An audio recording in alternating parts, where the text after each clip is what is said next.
హైదరాబాద్లో అక్రమ నిర్మాణాల కూల్చివేతల పర్వం కొనసాగుతోంది. ఓవైపు హైడ్రా, మరోవైపు జీహెచ్ఎంసీ. తాజాగా దేవాదాయ శాఖ కూడా రంగంలోకి దిగింది. 4 ఎకరాల విస్తీర్ణంలో వెలిసిన వ్యాపార సముదాయాలను నేలమట్టం చేసింది. దేవాదాయ శాఖ భూముల్ని ఆక్రమించి నిర్మించిన కట్టడాల్ని కూల్చేసింది.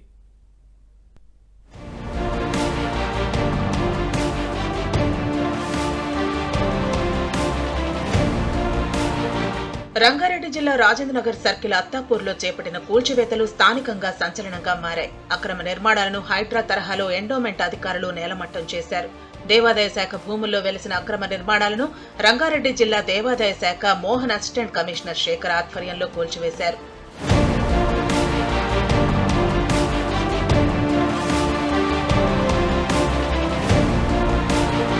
400 కోట్ల రూపాయలు విలువ చేసే దేవాదాయ శాఖ భూముల కబ్జా చేసినట్లు ఆరోపణలు రావడంతో ఎండోమెంట్ అధికారులు దృష్టి సారించారు. వెంటనే రంగంలోకి దిగి విచారణ చేపట్టారు. 4 ఎకరాల విస్తీర్ణంలో ఉన్న భూములను అక్రమార్కులు కబ్జా చేసి కమర్షియల్ షెడ్లను ఏర్పాటు చేసినట్టు తేలింది.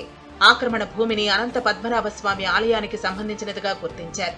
ఈ అక్రమ నిర్మాణాలపై పలుమార్లు నోటీసులు జారీ చేసినా అక్రమార్కుల స్పందన లేదు. ఈ నేపథ్యంలో హైకోర్టు ఆదేశాలతో అక్రమ కట్టడాలను కూల్చివేశారు.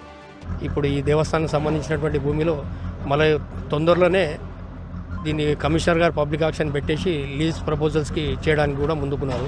కాబట్టి హైకోర్టు చాలా బ్రహ్మాండమైన తీర్పిచ్చింది. ఎందుకంటే రిలీజియస్ ఇన్స్టిట్యూషన్లో ఎక్కడ కూడా టెనెన్సీ యాక్ట్ అనేది లేదు. వీళ్ళు టెనెన్సీ యాక్ట్ కింద ప్రొటెక్టెడ్ టెనెంట్స్ అనుకుంటా కేసు తీసుకొచ్చి ఇన్ని రోజుల దాకా దీని మీద వాళ్ళు ఈ భూమిని ఎవరిని కూడా ఇచ్చేయకుండా ఎండోమెంట్స్ వల్ల రానియకుండా ఇచ్చేశారు. ఈరోజు హైకోర్టు ఇచ్చినటువంటి ఉత్తర్వులు సీఎంఏలో దేవస్థానం భూమిని స్వాధీనం పరుచుకుంటున్నది.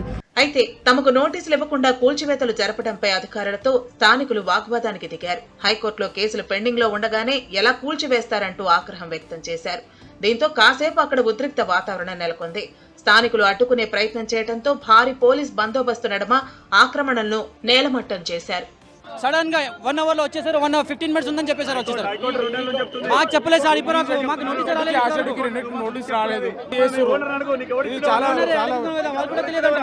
వాళ్ళు కూడా తెలియదంట. వాళ్ళకు కూడా చెప్పకుండా వచ్చేసారు. ఎరగొట్టేసారు. మాకు ఎక్కడ వెళ్ళాలి మనం చెప్పండి సార్. ఇప్పుడు వితౌట్ నోటీస్ చేశారు. వీళ్ళు వచ్చి ఎన్ని సంవత్సరాల నుంచి బిజినెస్ చేస్తున్నారు? మోర్ దెన్ 5 years నుంచి చేస్తున్నాం ఇక్కడ. ఇప్పుడు చెప్పకుండా వచ్చేసారు. సడన్ నోటీస్ కొట్టేశారు. ప్రభుత్వానికి సంబంధించిన ఏ భూముల్లోనూ నిర్మాణాలు అక్రమంగా వెలిసినా కూల్చివేతలు తప్పవని సంబంధిత అధికారులు హెచ్చరిస్తున్నారు.